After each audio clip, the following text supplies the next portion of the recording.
சோகம் நிறைந்த சூழலில் கொடூரமாக கொலை செய்யப்பட்ட 6 வயது திஷாந்தின் இறுதி சடங்கு. அதிகரிக்கும் குழந்தை கொலை சம்பவங்கள், குற்றவியல் சட்டங்களை அரசாங்கம் மறுபரிசீலனை செய்ய வேண்டும் என்றார் குமரேசன். ஜலான் கியாபேங்கில் காலிங் சென்டர் என்ற பெயரில் சூதாட்ட மையம், போலீசிடம் வசமாக சிக்கிய சூதாட்ட கும்பல். பெரா கம்போங் பாத்து பாப்பான் அருகே மரக்கிளை விழுந்து மோட்டார் சைக்கிள் ஓட்டி பரிதாப மரணம். சிறுவர்கள் மற்றும் இளைஞர்களுக்கு யூடியூப்பை தடை செய்த ஆஸ்திரேலிய அரசு.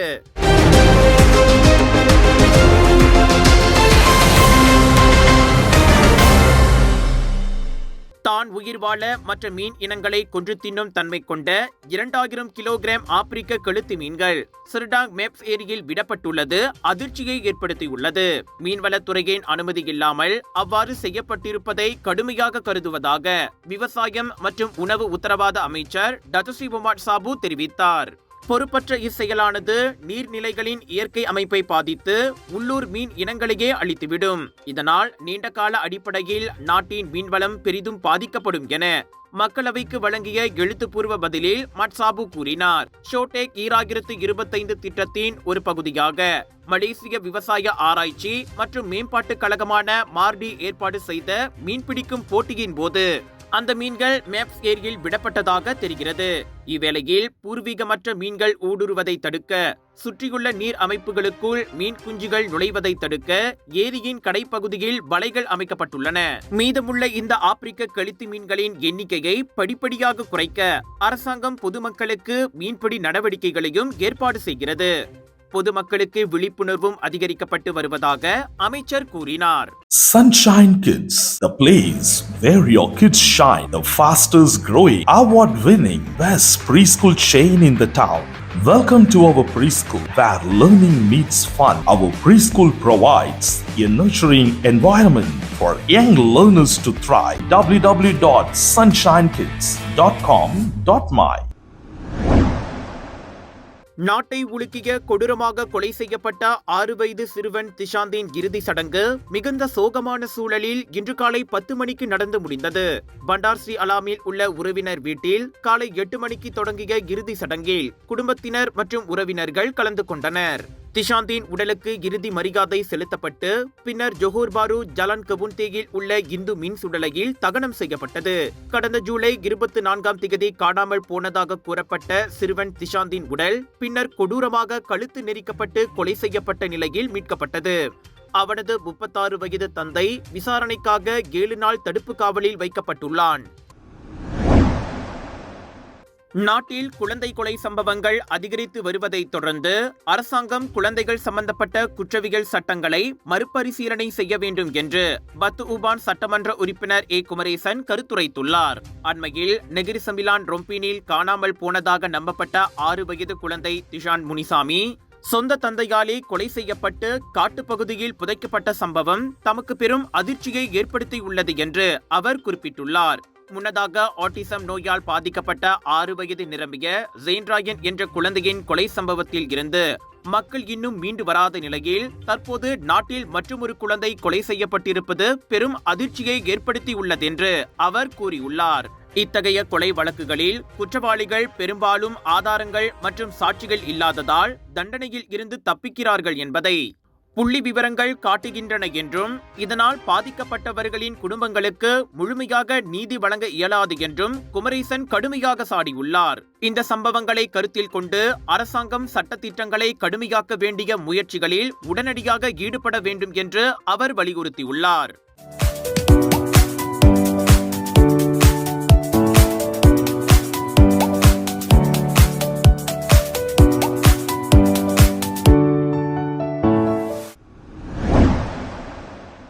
நேற்று ஜலான் கியாபேங்கில் உள்ள கட்டிடம் ஒன்றின் 23வது மாடியில் காலிங் சென்டர் என்ற பெயரில் மறைமுகமாக சூதாட்ட மையத்தை நடத்தி வந்த கும்பலை போலீசார் அதிரடியாக கைது செய்துள்ளனர். டாங்வாங்கி மாவட்ட காவல் தலைமையகத்துடன் இணைந்து கோலாலம்பூர் D7 குற்றப்புலனாய்வு பிரிவு மற்றும் கோலாலம்பூர் காவல்துறை தலைமையகம் இச்சோதனையை வெற்றிகரமாக மேற்கொண்டுள்ளது.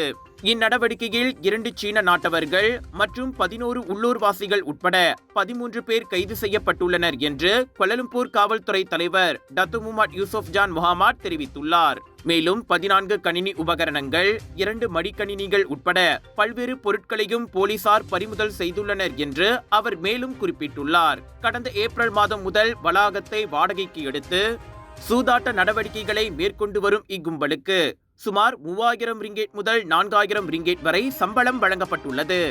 இக்குற்றம் சூதாட்ட சட்டம் மற்றும் குடிநுழைவு சட்டத்தின் கீழ் விசாரிக்கப்பட்டு வருகின்றது என்று அறியப்படுகின்றது. புதிய இடம், புதிய தோற்றம், புதிய அல்டிமேட் டிஸ்கவுண்ட்ஸ், புதிய artist line up, millions of choices, நம்ப முடிய ஆச்சரியங்கள் நிறைந்த சவுதர்ன் இன்டர்நேஷனல் இந்தியன் எக்ஸ்போ, அனைத்துலக மாசான இந்திய விற்பனை திருவிழா. உங்களுக்காக இதை பிரம்மாண்டமாக வழங்குவது கலர்ஸ் ஆஃப் இந்தியா. 30 ஜூலை தொடக்கம் 3 ஆகஸ்ட் வரை டாப் அண்ட் ஷாப்பிங் சென்டர் ஜோஹர்பாருவில் 10 ஃபெஸ்டிவல்ஸ் ஒரே இடத்தில். Food festival, sari festival, divine festival, wedding festival எல்லாம் உண்டு. Get ready for Shopping Expo in Top End Shopping Center, ஜோஹர்பாருவில். பசிர்மாஸ் Kampung ரேப்பேக்கில் 7 மாத கர்ப்பிணி ஒருவர் சுட்டுக் கொல்லப்பட்ட விவகாரம் தொடர்பில் கைது செய்யப்பட்ட சந்தேக நபருக்கான தடுப்பு காவல் ஜூலை 31 முதல் ஆகஸ்ட் 6ஆம் தேதி வரை மேலும் 7 நாட்களுக்கு நீட்டிக்கப்பட்டுள்ளது. விசாரணைக்கு உதவும் பொருட்டு அந்த சந்தேக பேர்வழியை தடுத்து வைக்கும் உத்தரவை நீட்டிப்பதற்கு மஜிஸ்ட்ரேட் சைட் ஃபாரிட் சைட் அலி அனுமதி வழங்கினார். தண்டனை சட்டத்தின் 302வது பிரிவின் கீழ் கொலை குற்றம் தொடர்பாக விசாரணையை தொடர்வதற்காக 2 ஆண்டுகளாக தேடப்பட்டு வந்த அந்த சந்தேக பேர்வழி அண்மையில் கைது செய்யப்பட்டான். லோகாப் சீருடையுடன் அந்த ஆடவன் பசிர்மாஸ் நீதிமன்ற வளாகத்திற்கு இன்று காலை மணி 8:42க்கு போலீஸ் வாகனத்தில் கொண்டு வரப்பட்டான். ஒரு வர்த்தகரான 26 வயதுடைய ஃபாரா எமீரா மஸ்லான் கடந்த 2022ஆம் ஆண்டு ஜூன் 3ஆம் தேதி தனது வாகனத்தின் ஓட்டுநர் இருக்கையில் துப்பாக்கி சூட்டு காயத்துடன் இறந்து கிடந்தார். உங்கள் சிறந்த ஆரோக்கியத்திற்கு அளவான எண்ணெயுடன் சிறந்த முறையில் தயாரிக்கப்பட்ட சைவம் அசைவத்திற்கும் பொருந்தும் சூப்பர் ஊறுகாய், பச்சை கொடி சிவப்பு மீன் சின்னம் கொண்ட ஸ்ரீ மீனாட்சி ஊறுகாய். ஜலான் கொலபராஜ் ஜமோர் 34வது கிலோமீட்டரில் மோட்டார் சைக்கிள் ஓட்டி சென்ற ஆடவர் மீது மரக்கிளை விழுந்ததில் அவர் மரணமடைந்தார். நேற்று மாலை மணி 6:50 அளவில் நிகழ்ந்த அந்த சம்பவத்தில் 65 வயதுடைய அந்த ஆடவர் உயிரிழந்ததாக புரா மாவட்ட போலீஸ் தலைவர் சூப்பரிண்டென்டன்ட் ஜுல்கிஃப்லி நசீர் தெரிவித்தார். கமார்சுமான் என்ற அடையாளம் கூறப்பட்ட அந்த மோட்டார் சைக்கிள் ஓட்டி கம்புங் பாத்து பாப்பான் தங்காவில் இருந்து கம்புங் பாத்து பாப்பானில் உள்ள தனது வீட்டிற்கு சென்று கொண்டிருந்த போது சாலையோரத்தில் இருந்த ஒரு மரத்தின் கிளை திடீரென முறிந்து அவர் மீது விழுந்ததாக தொடக்ககட்ட விசாரணையில் தெரியவந்தது. தலையின் பின்புறத்தில் பலத்த காயங்களுக்கு உள்ளான அந்த மோட்டார் சைக்கிள் ஓட்டி சம்பவம் நிகழ்ந்த இடத்திலேயே இறந்துவிட்டதாக ஜுல்கிஃப்லி நசீர் கூறினார். விலையோ மலிவு, செலவோ குறைவு, தரமோ உயர்வு, மனமோ நிறைவு. மக்களின் தேர்வு என்ரிகோஸ் முழு ஆடை சத்துள்ள பால்மாவு.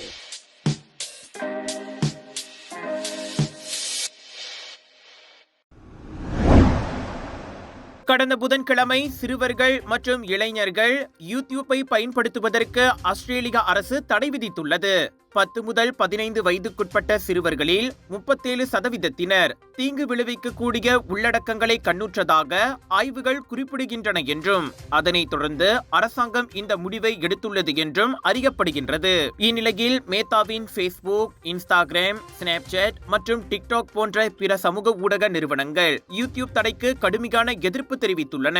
ஆஸ்திரேலிய குழந்தைகள் சமூக ஊடக தளங்களால் பாதிக்கப்படுவதை அரசு ஒருபோதும் அனுமதிக்காது என்றும் தடையை மீறுபவர்கள் 32.2 மில்லியன் ஆஸ்திரேலியா டாலரை அபராதமாக செலுத்த வேண்டும் என்றும் பிரதமர் ஆந்தனி அல்பனீஸ் அறிக்கை ஒன்றில் தெரிவித்துள்ளார்.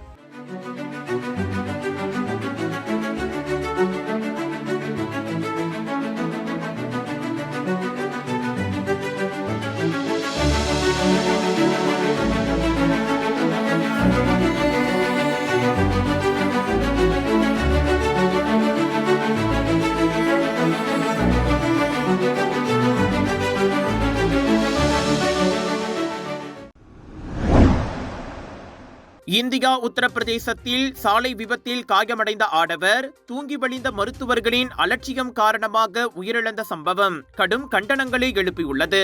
சுனில் எனும் அந்நபர் ரத்த வெள்ளத்தில் மருத்துவக் கல்லூரியில் சேர்க்கப்பட்டார். அப்போது அவசர சிகிச்சை பிரிவில் கடமையில் இருந்த 2 ஜூனியர் மருத்துவர்களும் தூங்கிக் கொண்டிருந்தனர். அருகே சுனில் வலியால் துடிக்க மேசையின் மீது கால்களை நீட்டியபடி மருத்துவர் ஒருவர் அயர்ந்து தூங்கும் புகைப்படம் வைரலாகியுள்ளது. அவர்களை ஒரு பெண் எழுப்ப முயற்சி செய்யும் வீடியோவும் வெளியாகியுள்ளது.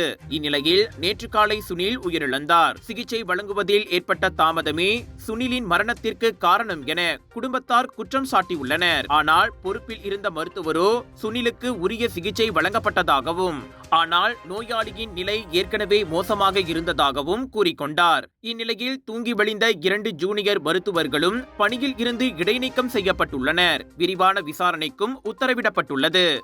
டாக்டர் அப்பாராவ் சன்னாசையின் த ரப்பர் எஸ்டேட் பாய், பால்வெட்டியின் மகன், பல்கலைக்கழக விரிவுரையாளரான சுயசரிதை.